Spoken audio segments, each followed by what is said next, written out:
আসসালামু আলাইকুম। Welcome back to my another video. চলেন একসাথে রসমালাই বানাই।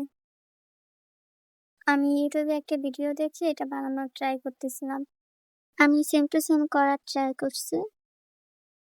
ভিডিওতে আমাকে যেভাবে বলা হয়েছে আমি সেম ওইভাবেই করি। এজন্য আমি পরিমাণ মতো সবকিছু দিয়ে নিছি। পরে আমি একটা ডিম ফাটাই নিছি আর গুঁড়া দুধের ভিতরে বেকিং পাউডার, ঘি দিয়ে মিশিয়ে নিছিলাম। দেন এই যে ডিম একটু, একটু করে দিয়ে একটা সফট ব্যাটার তৈরি করে নিছি।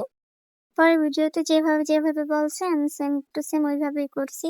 যা দেখাইছি আমি ওই ingredients গুলাই ইউজ করছি। আর যেভাবে বলছে আমি সেম টু সেম ওইরকম ভাবে করছি। দেন তারপরেও আমার রসমালাইটা জমে নাই। তো দেখেন আমি কিন্তু সেম টু সেম ওইরকম ভাবেই করতেছিলাম। কিন্তু তারপরেও হয় নাই। এটা বলতে পারি না কেন হয় নাই। হয়তো আমার কোনো ভুল ছিল বা আমি ভুলভাবে ট্রাই করছি। কিন্তু আমার কথা আমাকে যেভাবে বলছে ভিডিওতে আমি সেম টু সেম ওইভাবে করার ট্রাই করছি। তাহলে কেন হইল না এরকম? হয়তো আমার কোনো কিছুর একটা ভুল হয়ে গেছিল এইজন্য এরকম হইছে। আমি বলতেছি না যে উনি ভুল রেসিপি দিছে। হয়তো উনি সঠিক রেসিপি দিছিল কিন্তু আমি কিছু একটা ভুল করছি এইজন্য হয় নাই। তো পরে আবার আরেকদিন ট্রাই করব। কিন্তু কথা উনার রেসিপি দেখে আমি আরেকবারও ট্রাই করছিলাম তখনও হয় নাই।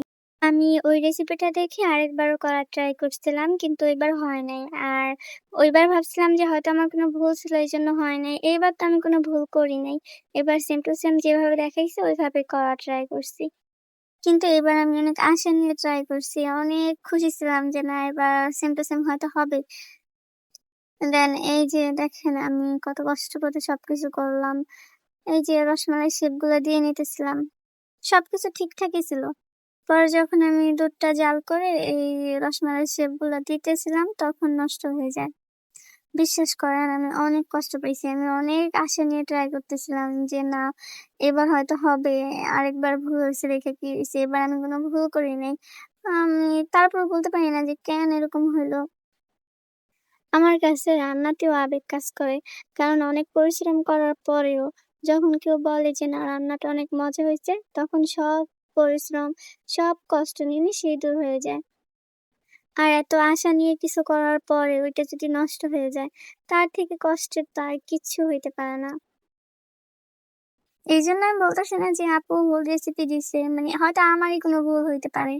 হইতে পারে না? উনি সেম টু সেম যে রেসিপি দিছে ওইটা ফলো করার পরও হয় নাই। হয়তো আমার কোনো কিছুতে একটু ভুল ছিল এই কারণে হয় নাই। কিন্তু আমি বলতেছি না যে উনি ভুল রেসিপি দিছে। ওনার রেসিপি ঠিক ছিল কিন্তু আমার হয়তো কোনো কিছুতে একটা ভুল হয়ে গেছিল যে কারণে আমার রসমালাইটা নষ্ট হয়ে যায়।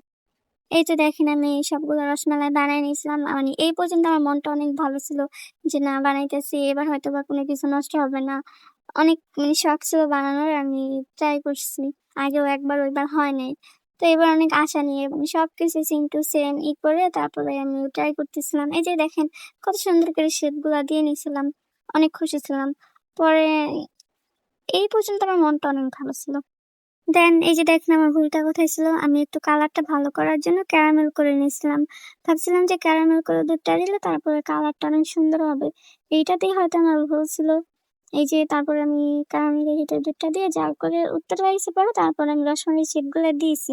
এই পর্যন্ত তো আমি অনেক হ্যাপি ছিলাম। কিন্তু তারপরে যখন আমি ঢাকনাটা তুলি তখনই আমার মনটা অনেক খারাপ হয়ে যায় যে হয় না। তা আমার ভুলটা হয়তোবা এইটাই ছিল যে আমি ক্যারামেল করছি। আর আপু যেহেতু কনডেন্স মিল্ক দিছিল, আমিও দিছিলাম কিন্তু আমি আগে চিনি দিছিলাম। এ কারণে হয়তো ভাইঙ্গা গেছে। তা আমি বলি না যে ওনার ভুল রেসিপি ছিল। আমি হয়তো একটু ভুল করে ফেলছি। এই কারণে আমারটা এরকম নষ্ট হয়ে গেছে। যাই হোক আপনারা যারা ট্রাই করছেন আমারে অবশ্যই বলবেন যে আমার ভুলটা কোথায় ছিল।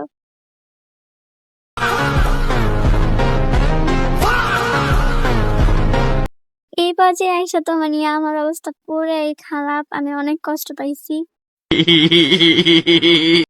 যাই হোক নিজের পাকনামির জন্য এই যে দেখেন কি অবস্থা হয়েছে।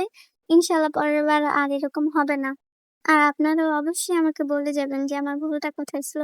পরে আমি কি করছি আর মন খারাপ করি নাই। ওইটারে পুরা জাল করে নিছি। দেন দেখেন এই যে কি হয়েছে। এরকম হয়েছে। খেয়ে দেখলাম হালকা পুডিং এর মতো টেস্ট হয়েছে। যাই হোক পরে আবার ট্রাই করবো। আপনারা ভালো থাকেন। আল্লাহ হাফেজ।